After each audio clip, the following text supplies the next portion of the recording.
Bonjour à tous et bienvenue dans votre journal de la culture. Loufoque et décalé, le duo Cad et Olivier se retrouve pour nous livrer la suite des aventures de Pamela Rose. Et puis se relever au sens propre et figuré. Après un dramatique accident, Grand Corps Malade est avec nous pour évoquer Patient, un livre où il raconte sa première année de rééducation. Enfin, Hollywood aux portes du désert, alors que la 12e édition du Festival du film de Marrakech vient de se terminer, nous nous intéresserons à Ouarzazate, qui attire des cinéastes du monde entier. Mais d'abord donc bonjour à Grand Corps Malade. Bonjour. Merci d'être avec nous, on est ravis de vous recevoir à nouveau sur le plateau du Journal de la Culture. Alors pour ceux qui ne connaîtraient pas votre histoire, alors que vous allez célébrer vos 20 ans, vous plongez à pic dans une piscine pas assez remplie et vous vous retrouvez tétraplégique incomplet, c'est le terme médical. Et ce que vous racontez dans ce livre, c'est votre première année passée en centre de rééducation. Alors le livre s'appelle Patient, évidemment on comprend le premier sens qui vient en tête, donc un malade qui reçoit des soins, mais aussi, et peut-être avant tout, justement cette idée de patience. Vous écrivez joliment, il faut apprendre à être pote avec la grande aiguille. Avec les deux aiguilles de l'horloge. Ouais. Ouais, c'est vrai que les deux sens du mot patient sont intimement liés quand on passe une année à l'hôpital ou une année en rééducation. Et pour finir sur ce titre, patient est au pluriel, parce que voilà, c'est cette histoire, au-delà de mon histoire personnelle, de ma propre éducation ou de mes petits états d'âme du moment, c'est pas vraiment ça, c'est plutôt un livre sur un univers comme un voyage collectif. Voilà, ce patient, il est au pluriel parce qu'il y a plein d'autres patients, et puis il y a aussi le personnel soignant. Enfin voilà, c'est vraiment tout l'univers d'un centre de rééducation. Ouais. Alors évidemment, on imagine que ça a été l'une des années les plus difficiles de votre vie. Ça a dû aussi être difficile de repenser à tous ces souvenirs, etc., pour l'écriture de ce livre. Non, pas du tout. En fait, c'est vrai que j'ai mis du temps à l'écrire, ce livre, c'était il y a 15 ans. Mais du coup, c'était ni douloureux, ni salvateur. C'était pas non plus une thérapie d'écrire ça. Non, c'est des souvenirs que j'avais, qui étaient profondément inscrits, que j'avais déjà racontés, pas beaucoup, mais à quelques proches, à l'oral. Mais voilà, depuis très longtemps, j'avais envie vraiment de mettre ça sur le papier, d'écrire vraiment ce qui s'est passé cette année-là. C'est une année évidemment assez incroyable. Et au-delà, évidemment, de la dureté, des difficultés du quotidien pendant cette année-là, c'est paradoxal, mais j'ai presque des bons souvenirs parce que la vie reprend ses droits au moment où on commence à rebouger, à se remettre en mouvement, ou à la fin du livre où je commence à me remettre debout. Et voilà, je me suis fait des potes, je disais patient est au pluriel parce qu'il y a plein de personnages autour de moi dans ce livre. Ils sont devenus très importants aussi. Ils sont devenus très importants. Et du coup, voilà, la vie reprend ses droits. On reste des gamins de 20 ans qui déconnent, qui se chambrent. Oui, il y a beaucoup d'humour parce qu'à la lecture aussi, ça donne cette impression. C'est-à-dire qu'évidemment, ce sont des situations souvent tragiques, mais elles sont souvent... elles deviennent souvent des expériences un peu cocasses, beaucoup d'humour. Comment on fait pour garder son sens de l'humour ? Je pense que c'est indispensable. Sur le moment, déjà, ça l'est, parce que le drame, il est déjà dans la situation. Donc après, il faut essayer faut pas en rajouter. Et puis, c'est aussi une manière de garder un peu de pudeur dans des thèmes un peu durs comme ça, d'avoir un peu d'autodérision. Je pense que c'est pas mal. Et puis, une fois de plus aussi, parce que vraiment, comme je disais, pendant cette année-là, j'ai ri finalement. Il y a eu presque des bons moments, il y a quelques bons souvenirs. Et du coup, j'avais vraiment envie de raconter toute cette histoire-là par le biais de l'humour, de l'autodérision, et pas sur un ton très pathos, quoi. Et par des rencontres aussi qui sont souvent très belles. Alors, il y a évidemment aussi une réflexion sur le regard qu'on porte sur les handicapés. Cette scène très touchante où il y a un patient qui a atteint du locked-in syndrome, donc il ne peut plus bouger uniquement les paupières. Et donc évidemment, la situation est tragique, mais vous découvrez par un texte qu'il a réussi à rédiger qu'il est plein d'énergie, plein de courage, là aussi presque d'humour. Ouais, il y avait de l'humour. Ouais. Voilà, ce livre, vous l'avez aussi écrit pour qu'on stoppe les idées reçues sur le handicap. Ouais, on ne peut pas s'empêcher d'avoir un a priori, un parti pris quand on rencontre des personnes handicapées, notamment quand on n'est pas habitué. S'il n'y a personne dans son entourage propre qui a eu ce genre de drame, on a un peu peur, c'est un monde qu'on ne connaît pas, qui dérange un peu. Et du coup, on a tous un regard ou des fois avec un peu de pitié, ou en tout cas de la compassion, ou en tout cas souvent de la gêne. Donc c'est aussi un livre pour raconter voilà, c'est quoi vraiment l'univers du handicap, comment on vit au quotidien.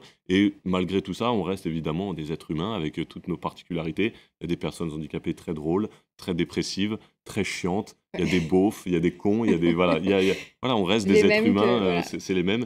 Et du coup, voilà, même moi, alors que j'étais handicapé, j'avais des fois un a priori. Et donc, ce patient qui a un locked-in syndrome, il a évidemment, comme on dit vulgairement, un aspect vraiment très de légumes, il le regard dans le vide, la langue qui pend, et on se dit, bon, bah, le cerveau, il est forcément dans le même état, c'est pas possible.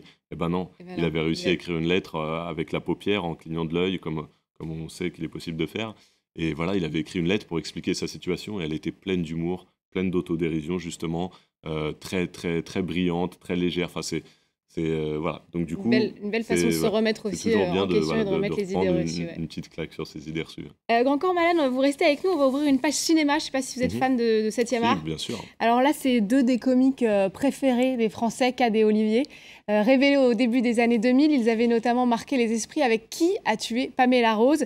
10 ans plus tard, ils reforment leur tandem et nous livrent la suite des aventures de deux flics du FBI, toujours aussi absurdes et décalés. Laissez passer. Les deux flics les plus bravaches et les plus stupides du cinéma français sont enfin de retour. Ça fait un honneur de vous sauver, Impossible de madame. les avoir oubliés. Je voulais vous Il dire y a également 9 ans que je sur suis les entièrement écrans, d'accord. ils avaient laissé une trace indélébile. Agent Richard Bullitt du FBI. C'est pour les besoins d'une nouvelle enquête qu'ils ont repris du service. Sans avoir pris une ride, toujours aussi roublard, toujours aussi ringard. On a essayé de retrouver, de se remettre dans l'état d'esprit dans lequel on était il y a 9 ans, mais en même temps, on l'a jamais perdu. J'espère, ce sens de l'humour. Plus c'est bête et plus ça nous fait rire. On n'a plus qu'une chose à faire pour sauver la présidente. Une boum. C'est en écrivant des sketchs pour la télé qu'ils ont eu cette idée d'un Starsky et Hutch calamiteux. Un meurtre sur la 3e. Julien Lepers. Non, pas la 3e chaîne, la 3e avenue. C'était dans les années 90, ils ne s'en sont jamais lassés. On garde quand même l'esprit du premier jour, quoi. Potage, ce qui nous fait rire toujours et qui continue de nous faire rire. Donc on ne s'est pas non plus pris au sérieux. Mais qu'est-ce qu'elle a fait? Pourquoi vous voulez la voir? Je ne peux rien vous dire. À part ce que je viens de vous dire, c'est-à-dire je ne peux rien vous dire. Je peux vous dire, je ne peux rien vous dire, mais j'aimerais bien vous le dire, mais je peux pas. Alors si vous ne me croyez pas, injectez-moi le sérum de la vérité si je mens. Maintenant. Aïe, aïe, aïe, aïe, aïe, aïe, aïe, purée. Je vous dis que je l'ai vu sur la vie de ma mère.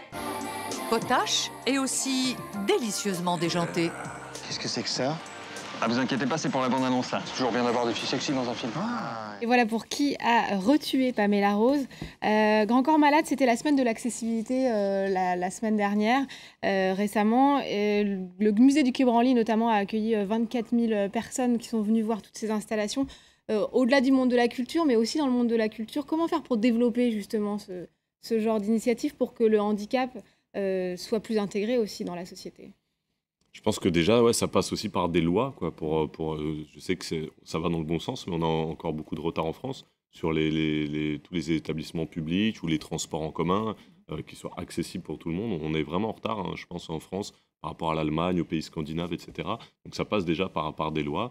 Après, on parlait de regard de l'autre tout à l'heure. Je pense qu'un truc qui est super important, c'est pouvoir mixer les publics en milieu scolaire. Si les établissements, tous les établissements scolaires pouvaient accueillir des enfants handicapés, quel que soit leur handicap. Du coup, dès le plus jeune âge, il y aurait cette mixité qui se fait et on apprendrait tout de suite à pouvoir aider, à être solidaire et puis à pas avoir un regard gêné face, qu'on sait que quand on est enfant, c'est là que tout se joue et c'est là que tout nous paraît naturel. Donc si accueillir quelqu'un d'handicapé paraît naturel, ça irait dans le bon sens. Aller au-delà de ces peurs et de cette gêne. Alors on va terminer avec un festival, là encore on parle cinéma, un festival de cinéma très populaire, celui de Marrakech. La 12e édition vient de se refermer. L'Étoile d'Or a été attribuée au réalisateur libanais Ziad Doueiri pour son film L'Attentat. L'occasion aussi pour nous de s'intéresser au cinéma marocain et notamment à Ouarzazate. La ville est en effet devenue la 2e destination mondiale pour les tournages de films. On dit que Ouarzazate est bénie des dieux. Sa casbah, vieille de 5 siècles, est intacte. Sa lumière exceptionnelle, tout comme son environnement naturel. Pour toutes ces bonnes raisons, nombreux sont ceux qui choisissent cette ville du sud marocain comme décor de film. En 50 ans, Ouarzazate a accueilli des centaines de tournages, et pas des moindres. David Lean avait donné le coup d'envoi avec Laurence d'Arabie, c'était en 1962. Depuis, péplum et films d'action se sont succédés avec des réalisateurs du monde entier. Asma est étudiante en cinéma. Ça, c'est le marché des esclaves de gladiateurs. C'est tout en plâtre. Ce sont des artisans locaux qui fabriquent les décors. Elle est aussi guide au studio de Ouarzazate et connaît par cœur tous les films tournés ici. Alors, ce décor-là, il présente comme un ancien village ou bien un petit village à l'Algérie. C'était pour indigènes avec Jamel Debbouze. Jamel Debbouze, habitué des lieux depuis son rôle dans Astérix et Obélix, Mission Cléopâtre. Énorme succès populaire et un tournage dont Ouarzazate garde encore de précieux vestiges. 9 mois pour bâtir ce temple égyptien grandeur nature et du travail pour 3000 personnes. Avec 200 hectares de studios intérieurs et extérieurs, des ateliers de production, de décoration, des milliers d'objets et de costumes. Ouarzazate, c'est Hollywood aux portes du désert. Ouarzazate est une ville qui a des atouts naturels, une lumière exceptionnelle, mais c'est aussi des ressources humaines qui travaillent énormément, qui ont acquis une expérience très diversifiée, mais une main-d'œuvre aussi de qualité. À l'exemple de Rachid, spécialisé dans la fabrication d'armes fictives pour le cinéma. Rachid travaille à partir de moulage. Son atelier tient à la fois de la caverne d'Ali Baba et de l'arsenal militaire. C'est un Kalachnikov égyptienne, la modèle égyptienne. Aujourd'hui, Ouarzazate accueille une dizaine de longs métrages chaque année. Mais la ville espère multiplier ce chiffre par 4 d'ici 2016, tablant sur le potentiel de ses studios, de sa main-d'œuvre et de son cadre enchanteur. Et voilà, et surtout ne ratez pas notre émission spéciale consacrée au cinéma marocain et tournée à Marrakech. Ce sera le 14 décembre prochain. Grand Corps Malade, juste avant qu'on se quitte, on a parlé donc de ce livre. Vous avez des projets musicaux aussi, j'imagine? Oui, bien sûr, on est en train de finir la 3e tournée, donc la tournée liée au 3e album, qui a été une tournée marathon. Il reste une petite poignée de dates. Et du coup, évidemment, en parallèle, je commence à me pencher sur le 4e album. Voilà, j'ai hâte de refaire de la musique après cette petite parenthèse du livre, qui était une belle parenthèse. C'était une expérience très intéressante. Merci beaucoup, évidemment, donc d'être venu nous parler de ce livre Patient, paru aux éditions Don Quichotte. Et on vous attend ici sur ce plateau pour le 4e album. Avec plaisir. On va terminer cette émission avec du breakdance. C'est le Français Mounir qui vient de remporter le titre de champion du monde de la discipline à Rio au Brésil. 16 des meilleurs danseurs de la planète se sont ainsi affrontés pendant plusieurs heures face à 3000 fans ayant fait le déplacement. Merci à tous de nous avoir suivis.